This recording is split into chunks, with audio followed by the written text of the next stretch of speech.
Our daughter Ashley's delivery went smoothly, and we had just returned home that day. Right then, a gift arrived from Ashley's husband, Henry, who couldn't be there for the birth due to work commitments. Though they had been in touch, Ashley clearly missed Henry and eagerly received the package, delighted. "Everyone, please enjoy this. I wonder what he sent. Knowing Henry, it must be something I love." Ashley opened the package with pure joy. However, her joy quickly faded as her complexion turned pale upon opening it. As Ashley suddenly fell silent, we all peered into the package. Inside was just a dirty rag. And within, a note simply stating, "Don't come back." What is this? What does it mean? What's this about? Did Henry really send us this? In stark contrast to our shock, my husband, Kevin, visibly angry, threw the rag to the floor.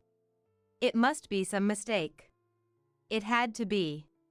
Surely, this is some kind of mistake.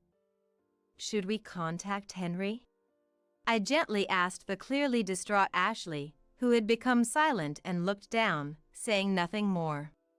This was too much for Ashley, who had just gone through childbirth. I couldn't bear to see her so exhausted and upset. But then, an unexpected turn of events was about to unfold. Kevin came home from work earlier than usual, with a somewhat relieved expression. Before I could ask what happened, Kevin spoke. With a deep breath, he grimaced, bit his lip in frustration, and then announced, "It appears that was meant as a warning. My name is Heather.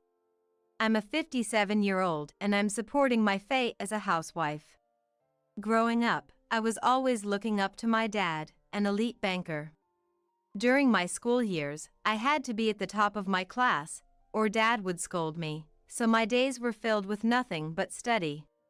Lacking time to play with friends, I led a solitary life at school. Thus, I enrolled in a prestigious university, as Dad suggested. If my grades fell, Dad would threaten not to pay my tuition. However, as I was preparing to find a job, Dad passed away in a car accident. The sudden loss left me utterly lost. Mom grieved daily over Dad's sudden absence. To reassure her, I took a job at a bank. Though Dad was strict, I realized that it was thanks to him I had been so dedicated to my studies. Grateful for this, I was happy to work at the bank, and Mom was overjoyed that I followed in Dad's footsteps. That's where I met someone. Most of my colleagues quickly married and left the job. In our 20s, only women with no desire to marry or those like me, completely dedicated to their work, remained. The bank was a busy place, making it hard to blend in with others around. Even though I was capable at my job, my inability to marry was mocked by my boss. Still, I diligently applied what I had studied in college to my work. Then, one day, after years of this routine, I was introduced to a man by my boss. That man was my husband, Kevin. In the company, he was known as a competent worker, trusted by our boss, and beloved by his colleagues. Being introduced to Kevin, who was cheerful and good-natured, took me by surprise initially. Though we had worked together on several occasions, our interactions had been limited to work-related conversations. The idea of going on a date with him was beyond my expectations. Yet, I found myself accepting his invitation to dine out. Kevin, with his constant SE, turned out to be a very kind and considerate person. Soon after, our relationship progressed swiftly towards marriage. I felt confident that with him, we could build a happy family. Kevin was indeed a wonderful person. Once we decided to marry, we bought a house and embarked on a new life together. Thanks to Kevin's stable income, I left my job to become a housewife. Both of us wanted children eventually. However, reality proved to be harsh, and despite the passage of time, we remained childless. 3 years into our marriage, I was diagnosed with a condition that made it difficult to conceive. The thought that I was the reason we couldn't have children was devastating. But Kevin was there to encourage me, insisting we face the challenge together. With his support, I began fertility treatments. Years passed without success, but finally, after 5 years, our long-awaited wish was granted, and I became pregnant. We were overjoyed at the news of our forthcoming child. Months passed and I gave birth to our beloved daughter. Kevin adored her even more than I did. Once Ashley was born, Kevin made it a point to leave work early, skipping company dinners to come home. Raised with our undivided love, Ashley grew into a very kind child. She was earnest and kind, always sing, just like Kevin. Time flew, and before we knew it, Ashley was a college student. Supporting her desire to help others, we encouraged her as she pursued her studies with enthusiasm. As graduation approached, Ashley expressed her wish to work in the city. While I supported her, Kevin found the idea of her moving away difficult to accept. It's natural for parents to worry about their children. But we encouraged her and Ashley moved to the city. Busy with her job, she seldom returned home, which initially left us feeling lonely. However, we wholeheartedly supported Ashley's dreams. Years went by, and Ashley, now 29, had apparently been promoted at work. Lately, my only joy has been our monthly calls with Ashley. "Mom, thanks for always sending packages." "It's no problem. How's work going? Are you keeping well? Everything okay?" Ashley would always laugh off my worries, seeming a bit troubled by my concern. "Mom, you worry too much. I'm 29 now. You don't need to worry so much." "But I hardly get to see you, Ashley. It's natural for a parent to worry." Worrying was, after all, a natural thing. "But you don't need to worry about me anymore." Despite my concerns, Ashley's voice was full of excitement. What could she mean?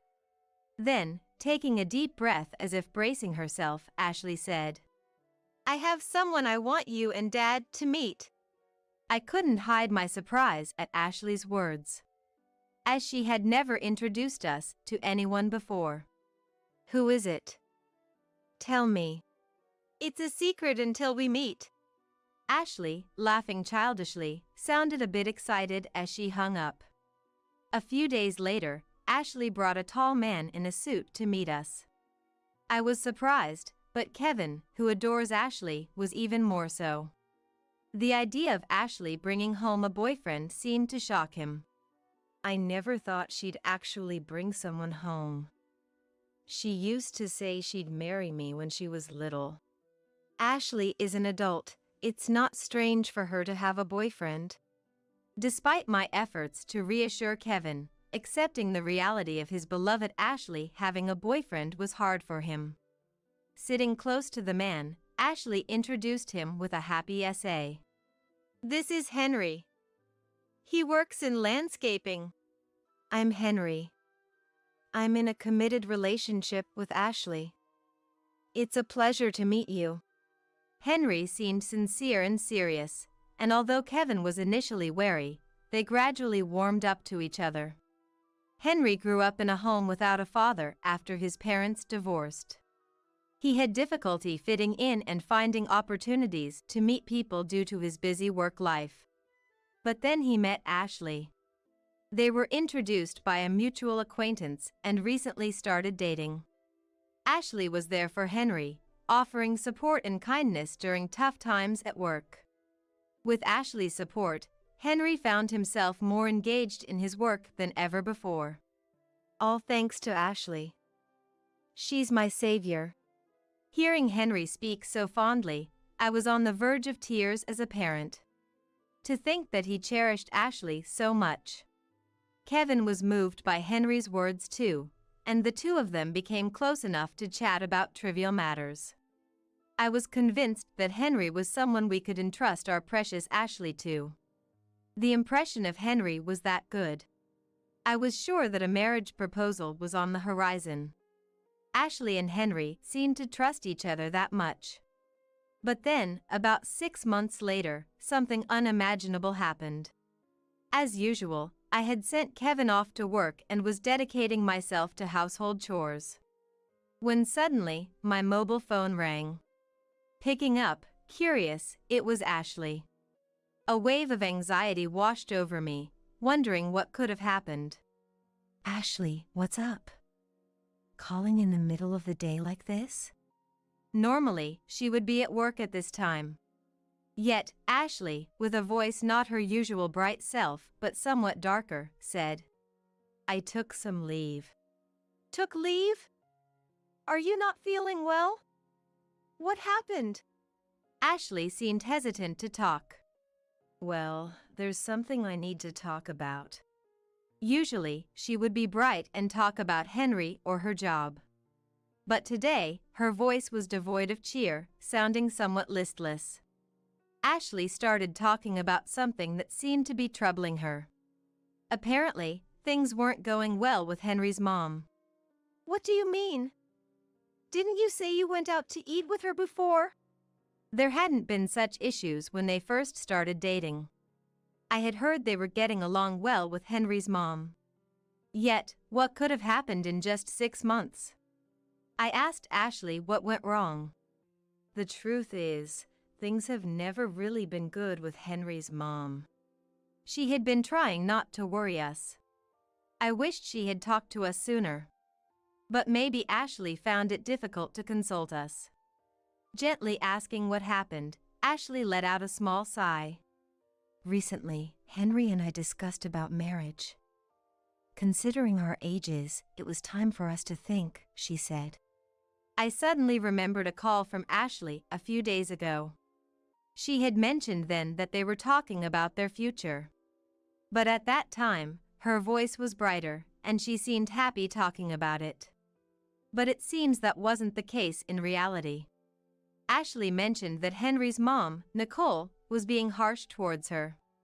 She had visited Nicole's house several times, but each time she was met with a cold attitude from Nicole. Why would she act like that? Ashley pondered over this and even discussed it with Henry. Henry suggested that Nicole might still be traumatized from when Henry's dad had an affair and left the home during his childhood. Nicole must have felt deep sorrow then and decided to raise Henry alone. I heard that she raised Henry by herself, cherishing him greatly, especially since Henry's grandparents had already passed away. Even now, Nicole supposedly calls Henry several times a week. I can somewhat understand her feelings. Any parent would worry about their precious child. But that doesn't justify her attitude towards Ashley. When asked if she did something wrong, Ashley could only say she didn't know. With marriage talks with Henry underway, it seems Ashley wants to avoid worsening her relationship with Nicole. Ashley said this, looking very downhearted. It was the first time I saw Ashley so troubled. I told her that perhaps she should talk it over with Henry. Though Ashley's voice was somber, sharing her concerns seemed to lighten her heart. She said she would discuss it thoroughly with Henry and try to persuade Nicole to understand. Despite some apprehension, I decided to leave it to Ashley. Then, 9 months later, I received a call from Ashley, her voice bright. Henry proposed to me. She reported her engagement with a joy I hadn't heard before. While I was delighted with the sudden engagement news, Ashley's previous concerns came to mind. When Ashley happily shared her engagement news, I asked about Nicole. Then, Ashley's previously bright voice turned a bit somber as she began to speak. Apparently, Nicole, who dotes on Henry, had not approved of the marriage. Moreover, the engagement announcement seemed to have made Nicole colder towards Ashley. It seemed Nicole felt like Ashley was taking Henry away from her, and despite Henry's attempts to persuade her, it didn't go well. After much deliberation, they decided to go ahead with the marriage despite Nicole's objections. On one hand, I was upset at Nicole for treating Ashley harshly. On the other hand, I felt helpless about not being able to say anything strong to the people Ashley would be dealing with. Reluctantly, I told Ashley, "Let me know immediately if anything happens." They had decided on their new home and were proceeding with the moving arrangements. I wholeheartedly congratulated Ashley and Henry. But then, not long after, Ashley and Henry came to our house saying they had something to discuss. What's happened? Kevin asked anxiously. The two exchanged glances and then said happily, "I'm going to be a mom." She showed us an ultrasound photo with a happy expression. There, a still tiny baby was pictured.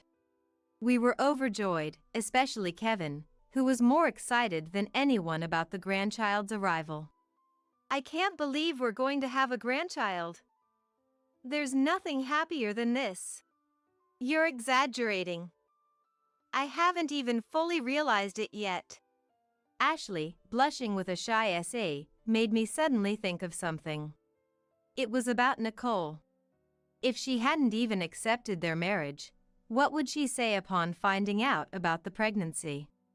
When I asked Ashley about it, Henry, with a stern look, said, "I'll try to convince Mom again." Apparently, Nicole became even harsher towards Ashley after their marriage, and when they announced the pregnancy, she yelled, "Why would you have a child so quickly? That's strange, isn't it? You must have lured Henry into marrying you." Nicole accused.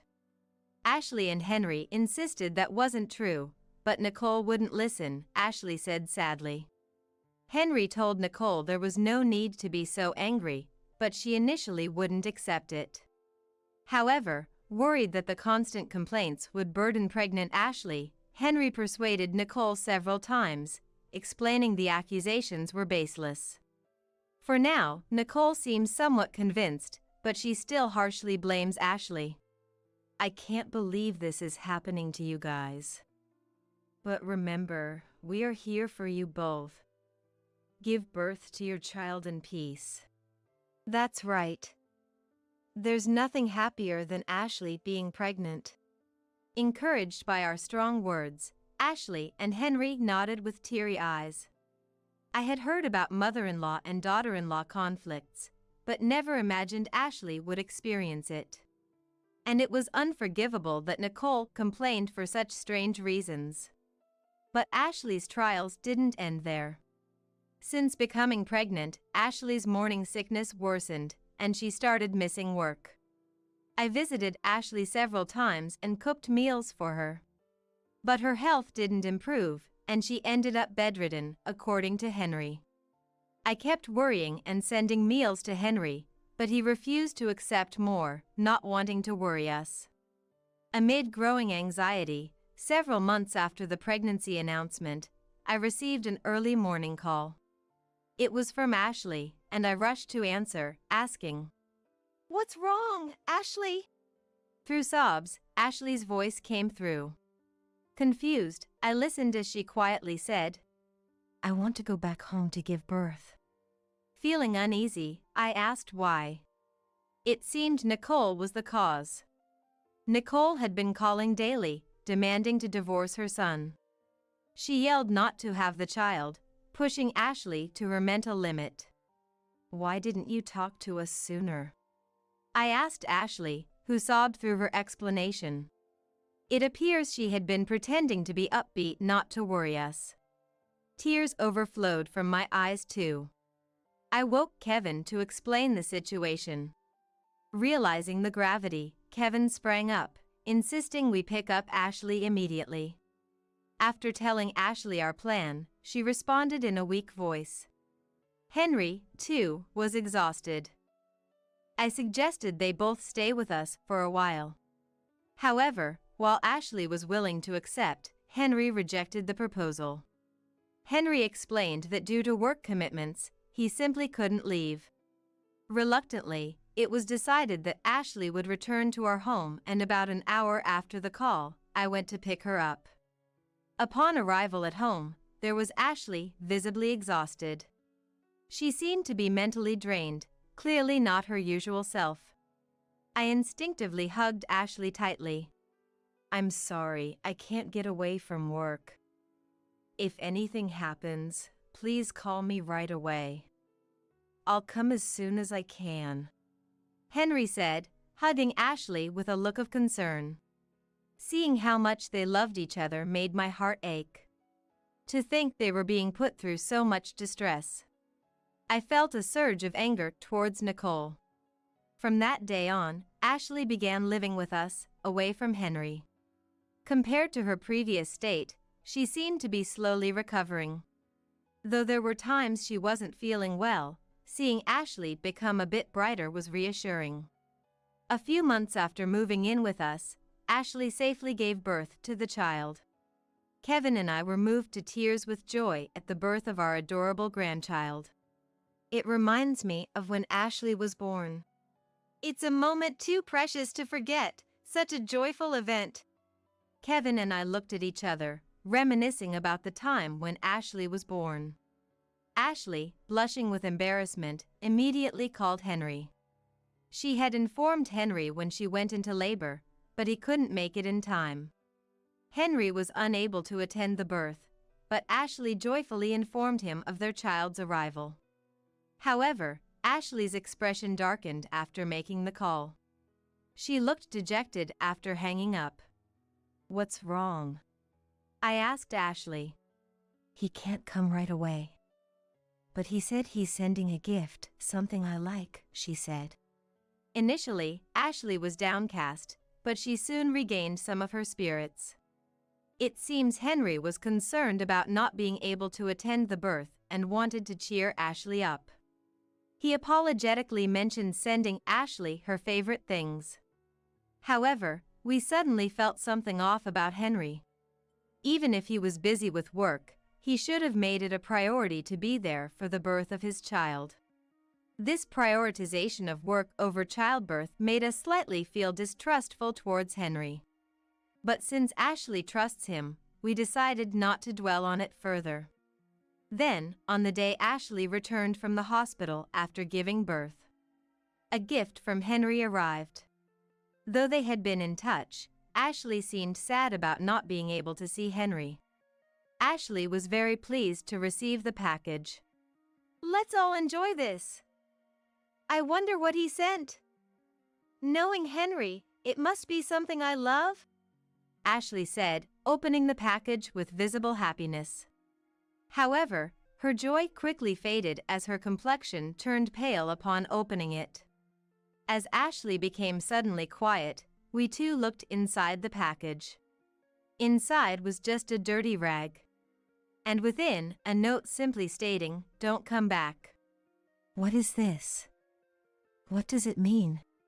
"What's this? Did Henry really send us this?" Contrary to our shock, Kevin, visibly angry, threw the rag to the floor. "It must be some kind of mistake. Surely, this is some kind of mistake. This doesn't make sense. Should we contact Henry?" I gently asked Ashley, who had become silent and looked down, saying nothing more. However, Ashley remained silent, her face downturned, not speaking anymore. We focused on comforting Ashley, who was deeply distressed. To think she had to face this treatment after just giving birth. We couldn't bear to see Ashley so worn out. But then, an unexpected event occurred. Kevin came home from work earlier than usual, with a somewhat relieved look on his face. Before I could ask what happened, Kevin began to speak. "I contacted Nicole.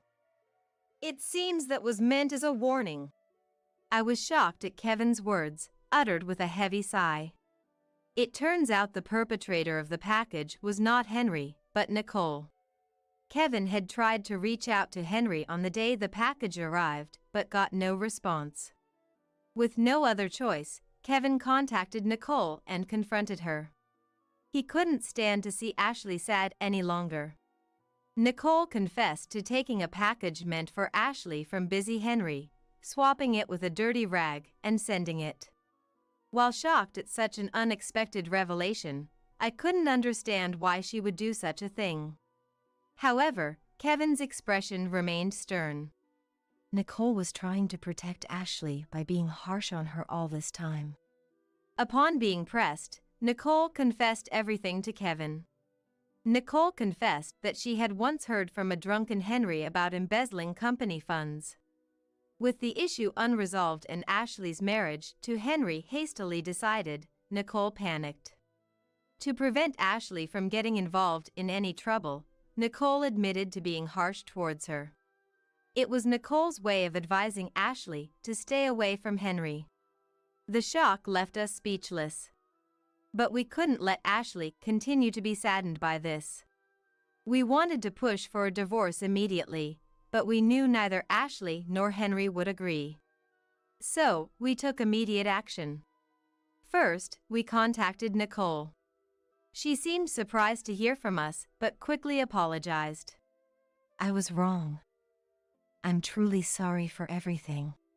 While it was difficult to forgive Nicole for her weak apology to Ashley, we requested her cooperation to get Henry to confess. Nicole hesitated for a moment, stumbling over her words, but then agreed, acknowledging that it couldn't be overlooked. We decided to tell a grieving Ashley everything about Henry. We shared everything Nicole had told us, explaining that it was all done to protect Ashley. Initially, Ashley seemed incredulous, but she appeared to trust our words eventually. Shortly after giving birth, we finally received a call from Henry, who had not once called or shown concern for Ashley since the birth. There was no way Kevin and I could forgive that. We were infuriated by the fact that he hadn't attended the birth nor had he made any contact after the birth. Is Ashley okay? Now that work has calmed down, I should be able to stay in touch, Henry said, seemingly unconcerned. Anger welled up at Henry's indifferent demeanor as he spoke. I briefly updated him on Ashley's condition and then quickly ended the call. To think Henry had deceived Ashley, who was raising a child on her own, and embezzled company money. We could no longer forgive Henry. A few days later, Nicole provided us with a recording of Henry's confession. His voice on the recording showed no remorse, speaking as if the matter was already resolved. He seemed utterly unconcerned about embezzling company funds and even mocked the deception of Ashley. It's all over now, isn't it? I've got a beautiful woman and have played the part of a good husband, he said. To think he thought of Ashley in such a way. With all the evidence compiled, I handed it over to Ashley. Ashley seemed resolved, initially saddened but unwilling to let her child be saddened, and sent the recording to Henry's company. It was 3 days later when Henry, unaware of these events, contacted Ashley. Suddenly, Ashley's mobile phone began to ring. There were multiple incoming calls from Henry. Ashley, now a protective mother, answered the phone with a strong stance. What? I'm busy, you know. What's this about? Explain yourself. Why do you know about the embezzlement? Henry's voice roared through the phone. Kevin frowned at Henry's blatant anger. Henry's voice grew even louder. I'll be fired if this continues. Can't you, as my wife, speak to the company for me? It appears the company's president had seen the evidence Ashley sent, leading to Henry's dismissal and a demand for compensation. Moreover, the company threatened to report him to the police if he didn't pay the damages. Henry must have contacted Ashley in a panic. Ashley sighed heavily at Henry's selfishness. That's your own fault, isn't it? I don't know anything about that. She responded dismissively. Henry began to show his irritation. The sound of something being thrown could be heard over the phone. What's with that attitude? Acting all high and mighty when you don't even earn money. I was stunned to hear such unprecedented shouts through the phone. To think such a person had been close to Ashley. But then, Kevin, who was right beside me, became furious and yelled back at Henry on the phone. Enough is enough. Don't drag Ashley into this.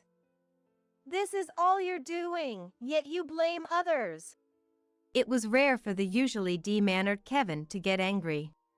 But his voice was filled with a cold fury I had never heard before. Henry's voice trembled in response. Well, there's a reason for this. It's not all my fault, you see. Kevin raised his voice even more. You've caused enough trouble for the company that's been good to you. Pay the compensation or I'll report you to the police myself.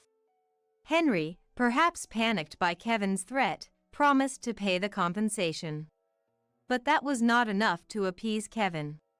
I can't leave Ashley with a criminal like you. We'll be pursuing a divorce.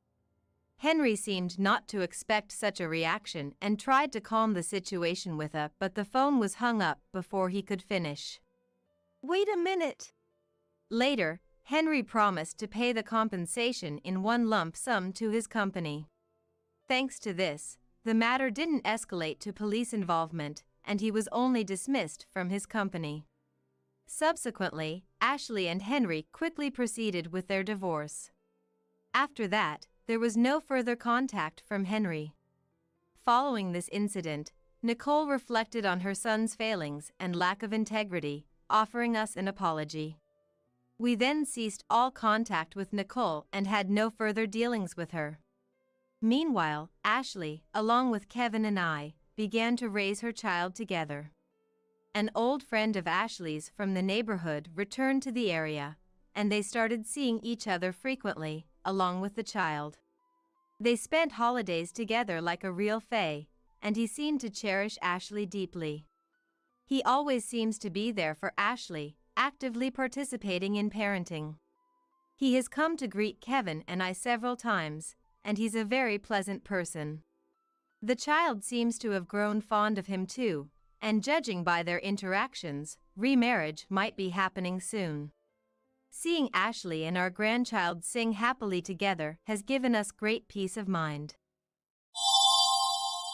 Something feels off. I try to pinch my cheeks to ward off the sudden wave of sleepiness, but it's utterly ineffective. There wasn't anything particularly exhausting about today, just a meal at my in-laws. And I'm not usually short on sleep. Why then, I wonder drowsily when I hear my husband's laughter. Good night, LOL. I'll make sure you have sweet dreams. My name is Lila, a 24-year-old office worker, newly married to Riley, who is 5 years my senior. We met through a friend and, after dating for 2 years, were happily married. We had a grand wedding recently and received blessings from many people. Just as I was dreaming about our happy married life ahead, an unexpected misfortune struck. Emerson, my mother-in-law, suddenly fell ill and passed away in no time. Emerson was cheerful and very kind, delighted when I first went to greet her. Nice to meet you, I'm Lila. Oh, what a joy to have such a lovely woman as my son's wife. I've always dreamed of having tea time with my son's wife. I'd be delighted. Please, let's have tea time together. Though I was nervous, Emerson welcomed me with a full smile, making me feel at ease and fond of her. We had planned to have tea time together after the wedding settled down, but that dream was shattered with Emerson's passing. We were busy with Emerson's funeral, sorting out her belongings, and handling the inheritance, finally settling down a year later. Then, I got a call from Trevor, my father-in-law. Layla, how about a meal at our house next weekend night? I'm thinking of ordering takeout. Yes, of course. Thank you. So, I was invited to dine with Trevor next weekend night, along with Riley.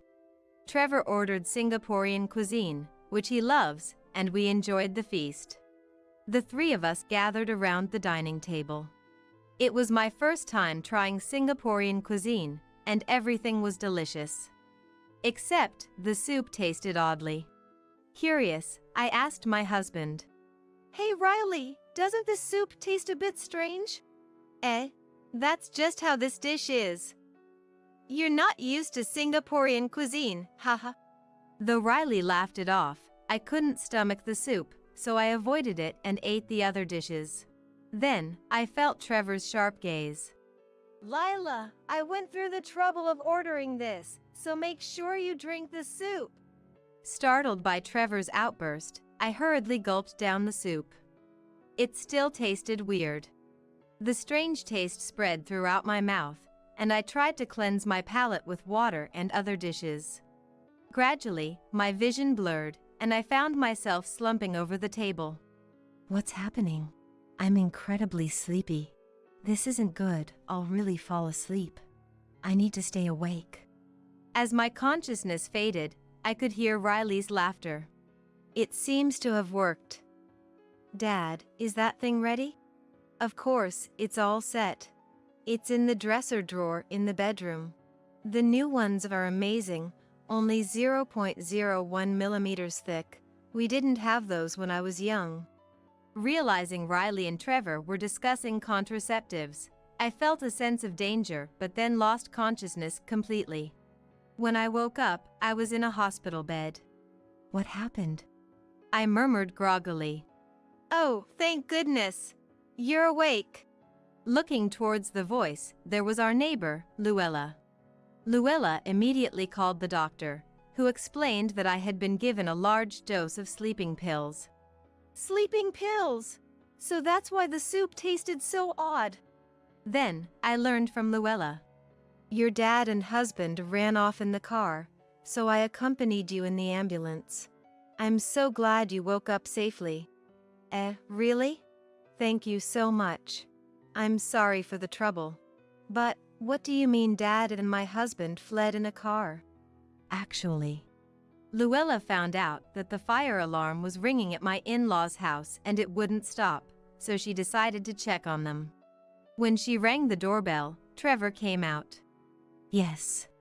What's going on, ringing the fire alarm like this? It's been going off for so long. Haven't you found the source yet? This is serious. I'm coming in. Please, it's okay. Don't come into the house. What are you talking about? We're supposed to help each other out in times of need.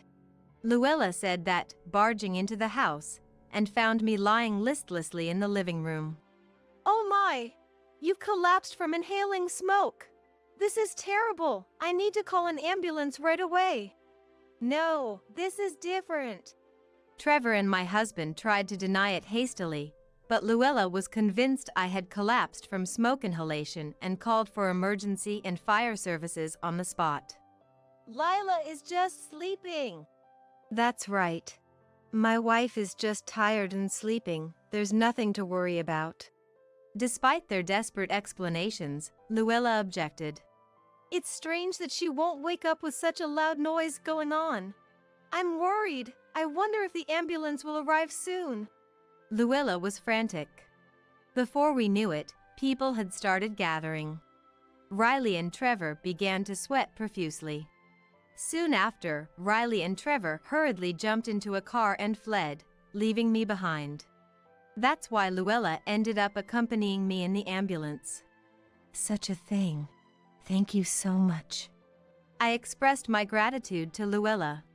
Then, when I told the doctor about the conversation I heard between Riley and Trevor before losing consciousness, he grimaced and made a call, and I was informed that Riley and Trevor were also admitted to the same hospital. Riley and Dad are hospitalized. Why? Apparently, after fleeing the house in the car, Riley and Trevor were driving frantically to get as far away as possible. As a result, the car Riley was driving crashed into the wall of a mansion, causing an accident. Both were brought to this hospital by ambulance, severely injured with broken bones, but their lives were not in danger. Hearing the reason for their admission, I was overwhelmed with anger, disgust, and various other emotions. They got what they deserved. I'll never forgive them. I decided to hire a lawyer and sue over this incident. Then, sleeping pills were detected in the soup bowl I had finished, and Riley and Trevor were arrested for assault. The news even reported on the incident. Later, during the police investigation, they were rearrested for attempted rape. Trevor was stressed from being busy with Emerson's funeral and other matters, becoming frustrated. He was planning to visit a nightclub, but when Riley found out, he made a proposition to Trevor. Dad, if you're that frustrated, I can lend you Lila. But in return, give me Mom's kimonos. Really? I'd be thrilled to be with young Lila, but... Why Mom's kimonos? Are you running out of money? Yeah, I kinda blew through my savings. Riley had squandered his savings on gambling and offered me in exchange for Emerson's kimonos, which came from a distinguished family and were valuable. Riley knew this and proposed the trade to Trevor. Lila doesn't know I'm hooked on gambling. I've used quite a bit from our joint savings account, so I want to cover it up before she finds out. I see. But I can't imagine Lila agreeing to be with me. That's okay. I have a good idea. You still have some of Mom's sleeping pills, right? Emerson had been prescribed sleeping pills for her insomnia before she passed away. With those sleeping pills remaining, Riley and Trevor concocted their plan. They decided to dissolve powdered sleeping pills in the soup and proceed after I had fallen asleep. Perfect plan, right? This way I get money, and Dad's frustration is relieved. It's all good. Right. Let's invite Lila over for a dinner party next weekend. However, their scheme was abruptly foiled by the ringing of the fire alarm, leading to the foolish outcome of causing an accident in their haste to flee in the car. It turns out Riley and Trevor are hospitalized in the same room. Damn it! How did it come to this? It was supposed to be a perfect plan. If only the fire alarm hadn't gone off. In the end, we couldn't do anything with Lila and ended up getting seriously injured. What a mess. Damn it! As they openly wept and voiced their grievances, a nurse visiting their room informed them with displeasure. I had demanded compensation through a lawyer in the divorce proceedings, but both of them flatly refused to pay any settlement for the divorce. To demand compensation from me, her husband, in a divorce trial. Nothing actually happened, so it should be fine. That's right! In the end, all we did was give Lila sleeping pills and nothing else. Both their reasoning left me and my lawyer utterly dumbfounded. Even when told that administering sleeping pills without consent is unacceptable, they wouldn't listen at all. Moreover, Hey! Lila! Tell the police not to sue me and Dad. If the victim asks for a non-prosecution, the police won't sue, right? they had the audacity to command. How low could they possibly be? I continued to ignore them, but they persistently demanded not to sue and to ask for a lighter sentence. However, their demands suddenly stopped at one point. After giving orders every day, it was strange for them to suddenly cease. Curious, I decided to investigate. It turns out they had encountered a serious problem. The owner of the mansion whose wall was destroyed when Riley and Trevor crashed into it was furious and had demanded they pay for the repairs. The damage was extensive, so the cost of repairs was significant. Moreover, my husband had lied, saying, "We were rushing to the hospital because Dad was suffering from an illness, and that led to the driving mistake." However, the incident was reported in the news. Upon learning the truth, the mansion owner became even more enraged and insisted on receiving both the repair costs and compensation from the divorce trial. As a result, Riley and Trevor seemed to have bigger problems than just dealing with me.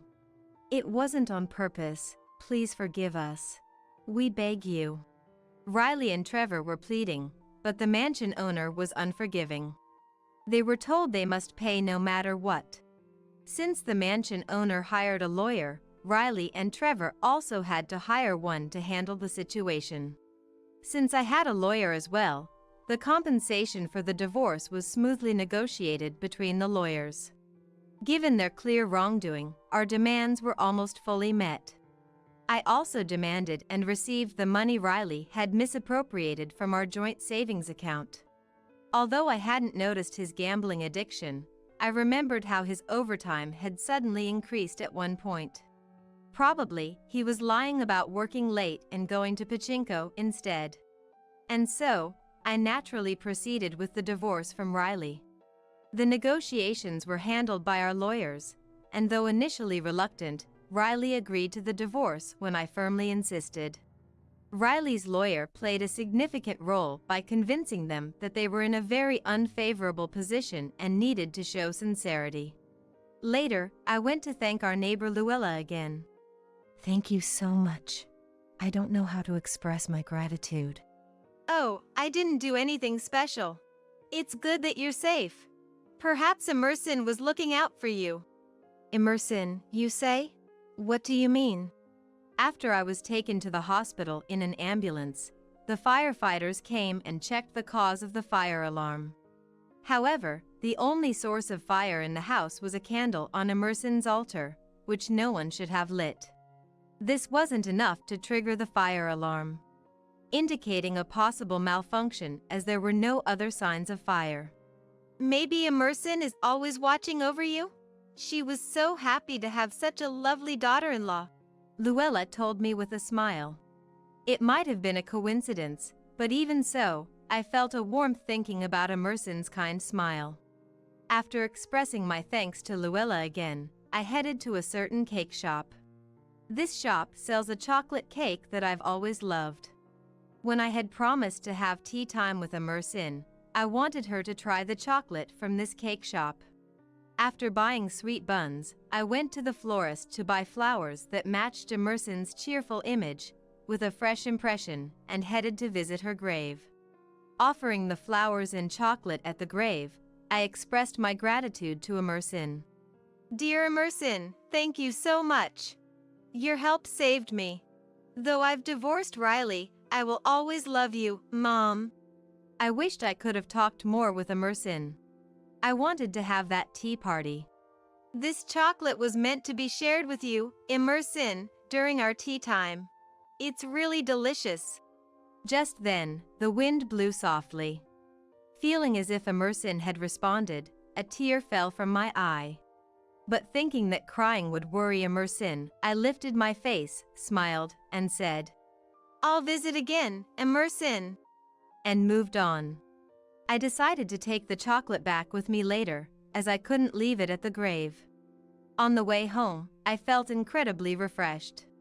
Despite everything, I vowed to live energetically from tomorrow on. Returning to single life, I threw myself into work more than ever before. Riley and Trevor, with their complex fractures, seemed to still be in the hospital. The owner of the mansion is trying to collect the repair costs before they are discharged and sent to prison, and it seems they had to sell their car and belongings to pay back the money using their savings. Physically and mentally devastated, and with prison time awaiting them. They are experiencing a living hell. I hope they reflect deeply and pay for their crimes once they are discharged and sent to prison. Since then, I've been visiting Emerson's grave regularly, updating her on my life. Having had enough of love for a while, I've decided to enjoy being single and am studying hard to earn new qualifications. I plan to live every day without regrets. My husband called me disgusting for my severe morning sickness, looking down on me with cold eyes. You're the one who threw up and made a mess, right? Hurry up and open the window to air it out. If the smell sticks, you're paying for it. Just because you find it hard to go shopping or cook doesn't mean morning sickness isn't an illness. Don't be so stupid. On top of that, as my morning sickness got worse, my husband left me at home and went on an overseas trip with mother-in-law, Audrina. That was the last straw for me, and I began to plot my revenge. A week later, my husband called, furious. I laughed it off. Since you told me to clean the house, I did just as you said. Got a problem with that? I'm Kimberly, a 28-year-old office worker. My husband, Eamon, and I live in a detached house and both work while we've recently become pregnant. While I was happy, my morning sickness was so severe that I couldn't go to work on some days. Fortunately, many at my workplace were understanding. Once you get through this, it'll get easier, so make sure to rest and take care of yourself. They gave me some time off when I was considering quitting. So, I spent my days at home, resting as much as possible, eating when I could, and doing household chores. The problem was my husband. He practically stopped doing any housework at all. You're always at home, right? Even a pregnant woman can clean, so at least do that. While my husband used to do household chores when we were both working, he stopped doing anything since I took my leave. Even when I said I couldn't do it because of severe nausea, he wouldn't listen. Moreover, he compared me to other pregnant women he had seen, saying, "Just being lazy and slacking off in the name of morning sickness." Furthermore, he was extremely averse to me vomiting. The first time I vomited at home, I didn't make it to the toilet and ended up using the living room trash can. Seeing this, my husband, pinching his nose, hurried me to ventilate the room and kept yelling at me, even though my nausea hadn't subsided. Although I vomited into a plastic bag in the trash can, so the can itself wasn't dirty, he made me dispose of the bag and then threw the trash can away. Hey, what's with that attitude? Why are you telling me to open a window when I'm vomiting? You could open it yourself. And I properly sealed the double bag before throwing it away, so why throw out the trash can in front of me as if to make a point? Disgusting, smelly, don't talk. Even if it's in a plastic bag, droplets might have gotten on the trash can. After that, no matter what I said, don't talk because it's smelly, he wouldn't even listen. I started to consider divorce. Maybe once my morning sickness settled down and I could go back to work, my husband would return to being the kind and helpful person he used to be. But could a husband who hurled such abuse at me while I was suffering return to how he was? Or was this his true nature? As I worried, my morning sickness only got worse. With nausea hitting me multiple times a day, I started carrying a plastic bag with me everywhere in the house to vomit without my husband seeing and dispose of it. However, one time, I didn't manage to dispose of it in time, and he saw me with the bag. "Don't touch anything, all right? You're paying for the sofa you just sat on since you're going to dispose of it because you dirted it." He looked at me with utter disgust. When I impulsively brought up divorce, I noticed he was holding a pamphlet in his hand. He spread it out to show me. "In about 2 weeks, I'm going on a trip overseas with Mom. We plan to stay for about a week. Don't slack off on cleaning just because I'm not here. Keep the house clean." What? What are you thinking? While looking at me coldly, my husband laughed in a low voice. "I don't want to stay in a house you've made filthy. The morning sickness should settle down in about 3 weeks, right? By the time I'm back from the trip, it should be nearly over, so clean the house in the meantime." Fine. I'll give the house a thorough cleaning. The next 2 weeks were tough for me. He doubled down on doing nothing, even eating strongly scented meals or spraying harsh perfume around the room despite my pleas because it made me nauseous.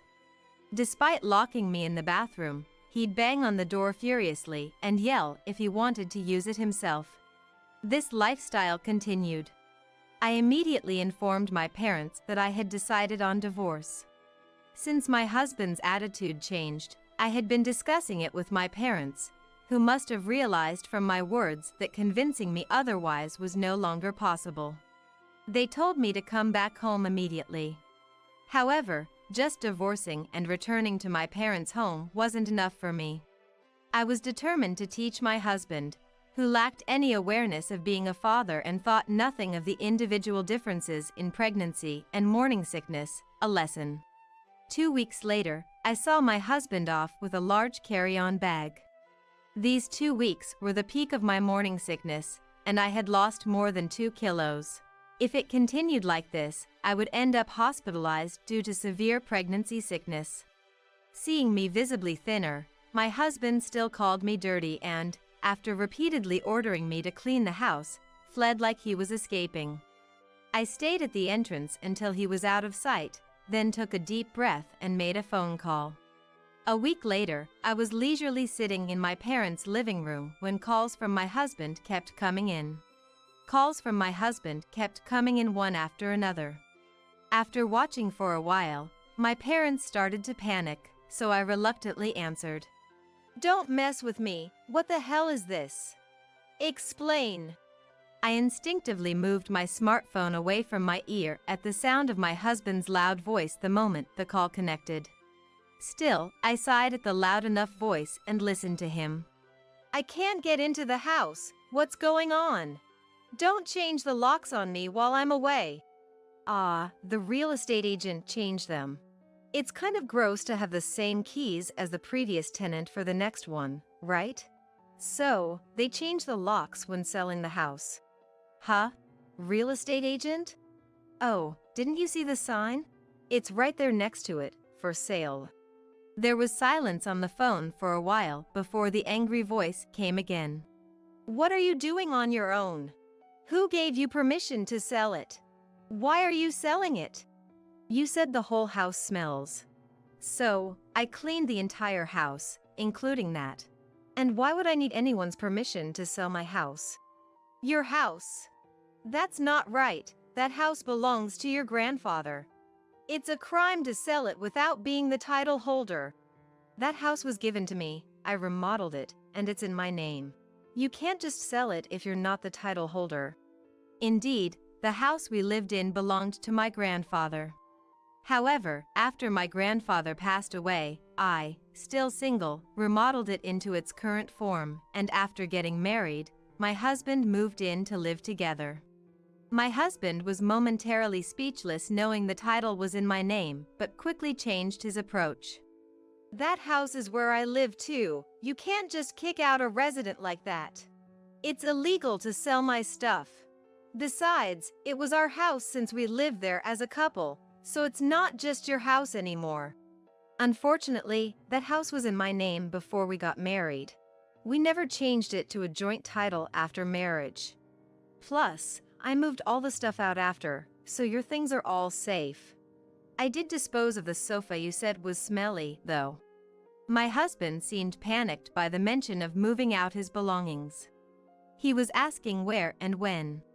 It's at your grandmother's house. After all, you're away with Dad gone and no siblings. There was nowhere else to send it but your grandmother's when you went overseas with Audrina. Hearing his belongings were at his kind grandmother's house seemed to calm my husband for a moment, but his voice quickly filled with anger again.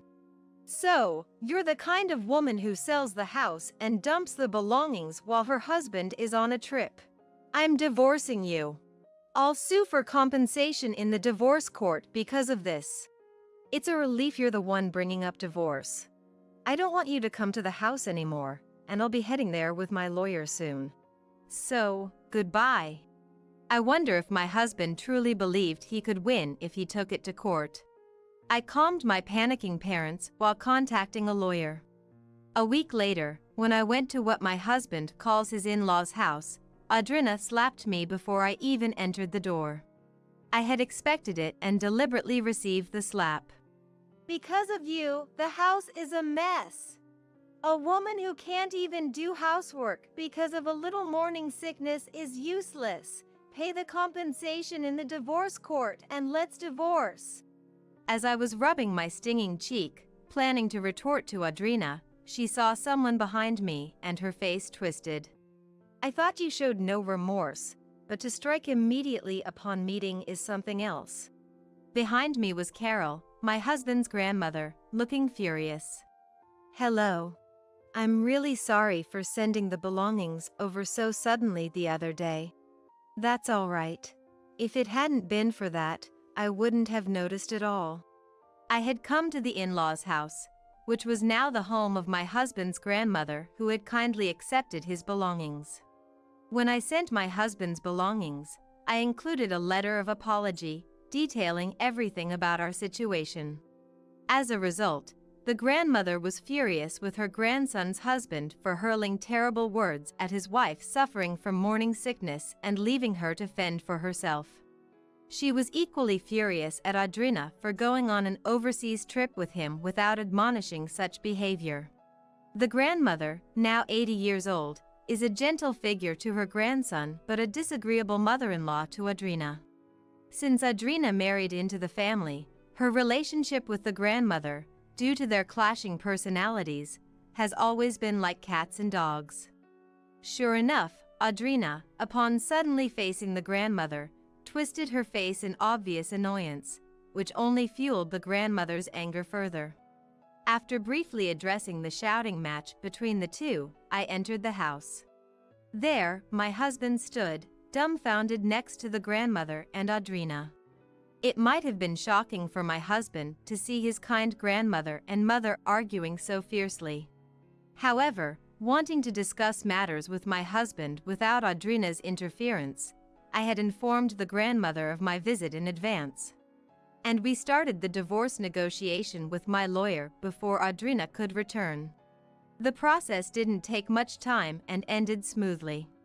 The compensation amount my husband had prepared for the divorce court and its basis were systematically dismantled by my lawyer, leaving him speechless. After a thorough division of assets and agreeing not to approach me except when visiting our child after its birth, my husband readily agreed, and our marriage ended abruptly. As I was leaving the house, the grandmother and Audrina were still standing next to each other. I addressed them briefly before departing, but they seemed too heated in their argument to pay me any mind. Subsequently, I began receiving a barrage of complaint-like emails from my ex-husband. Apparently, he became annoyed with the grandmother coming to the in-laws' house and meddling.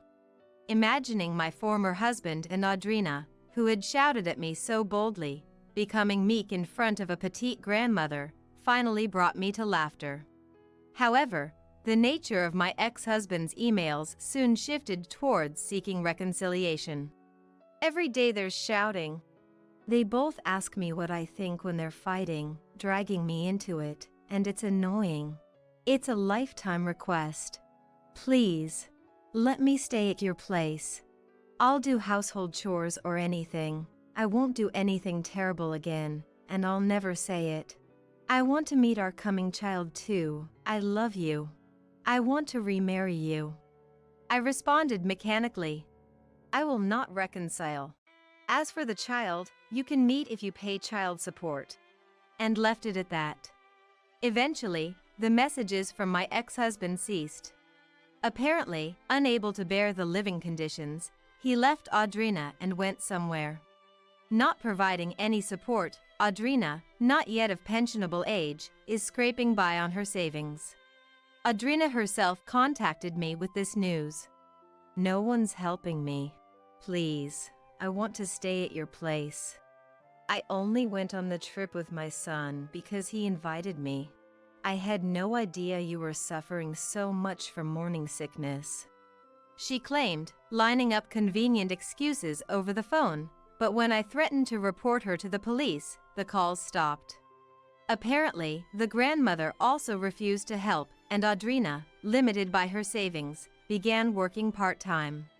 Thus, she no longer had the energy to call or email me. However, the altercation between the grandmother and Audrina that day is well known throughout the neighborhood, and they saw me deliberately receiving Audrina's slap.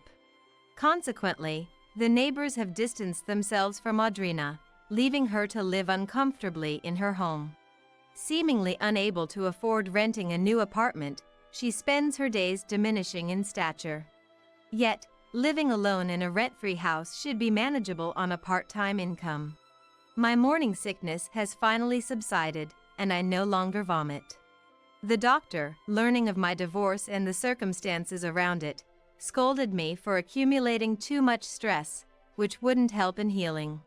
Though I had been consulting with my family, the stress from living with an uncooperative ex-husband for a while, and dealing with real estate agents online to sell the house, had been too much on my body, and I reflected on this. Moving forward, I plan to avoid stress and return to work. Anyway, I'll be taking maternity leave before giving birth, planning to live at my parents' house. Now, imagining the appearance of my unborn child brings me immense joy.